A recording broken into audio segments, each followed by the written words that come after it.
My name is John C. Bednar. I'm a retired professor from Clemson, and I'm an author. I wrote a book called The People's President, and I'm running for public office. I'm running for the District 3 South Carolina seat in the United States House of Representatives, and I'm running as an independent on a budget of zero. The reason I'm doing this is because I want to draw attention to a number of things, but the main thing I want to draw attention to is the amount of money in politics. I have thought for the longest time in my life that there is far too much money in politics. And we spend billions of dollars every year, and particularly in presidential election years, on politics. And I think that we need to do something about that. So I'm running as an independent, write-in candidate. This is very idealistic, but I don't think there's anything wrong with being idealistic, by the way. And I'll share with you some of the concerns that I have and hope that you can agree with me and vote for me. But if you don't agree with me, then don't vote for me, because I think that what I'm trying to do has an importance that could possibly strike a positive note in the entire nation. One of the things that concerns me, for example, is the dialogue that I hear in the political circles today. When the word Democrat or the word Republican can come out of any American's mouth and be a cuss word, there's something wrong. I'm an American first, and if I choose to be a party member, I can be that, but that's always second. And that's not where we are today. So that's one of the messages that I would like to take to Washington with me and that I'm talking about in my idealistic campaign. Another worry that I have is health care. And now that is a subject that has been argued up one side and down the other in our political spectrum here in the United States, and particularly this year. But I think the most important part of that expression is the word care. I mean, do we care about the general welfare, harking back to the preamble to our Constitution? If we care about the general welfare, then we should do something about it collectively. So I really think that we should pay much more attention to that word care and come up with something that will help take care of our entire nation. And by the way, if we do that, it will pay for itself, because a healthier nation is a nation that has less problems and less expenses related to health care. Another thing that I'm worried about is the national debt. That may surprise you, but in these times where our pandemic is just horrible and where we have very serious problems to deal with, we need to deal with them. And we need to deal with them with a lot of energy. But we also do not need to forget about the national debt. I'm going to be dead and gone when that note comes due, but my children and grandchildren are not.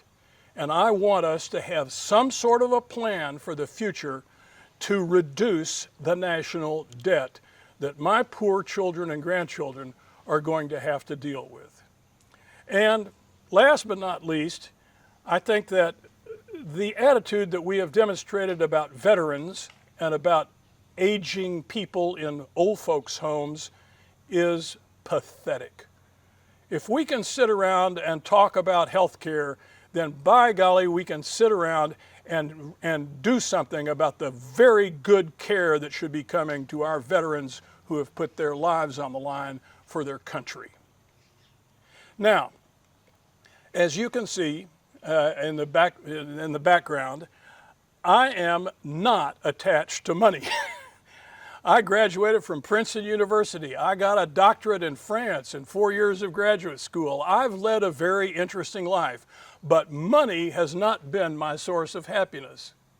That car you see behind me is a Buick Park Avenue that dates back to 1998, and I inherited it from my aunt.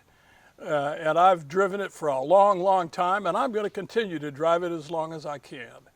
That house you see behind me is a small 3-bedroom, 1-bath house. My income is about $35,000 a year in my retirement. give or take, depending on the year. And the mean income in District 3 of South Carolina is $46,000 a year. So, the one thing I forgot to tell you is that I believe in term limits. I think we should have term limits. I think that can help us reduce the amount of money in politics. Here's what I mean by that. In order to be vested, if you're a House member or a senator, you have to work in that office for 5 full years. And then in your 6th year, you start to accumulate a retirement benefit that is part of your $174,000 a year salary. Well, I think we should limit, now this is a discussable question, but I think we should limit terms in the Senate to 1 and terms in the House to 3. 6 years. Now, people who did that would have 1 year of being vested, so they would have a small retirement, but nothing close to what they're going to have today. And 2, it would reduce, for example, a senator would have to raise money to get elected, but during his time as being senator, he wouldn't have to spend 1 minute raising any money. And if you happen to like what I'm saying and you write my name in, then I will not be raising any money at all. And I'll leave you with one promise. I don't make any promises like most politicians do, but I do make one. Here's my promise. If I'm elected and I go to Washington and I get contacted by a lobbyist, I will tell that lobbyist the following. I will meet with you, but only under one condition. That condition is that the conversation will be recorded and immediately made public after the conversation. So that's the kind of person I am. That's the idealism I've got in my brain.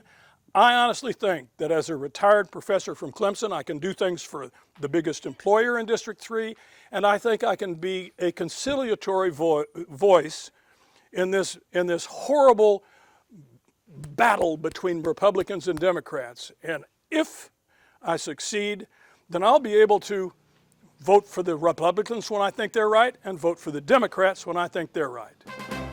So there it is. Thank you very much for listening to me.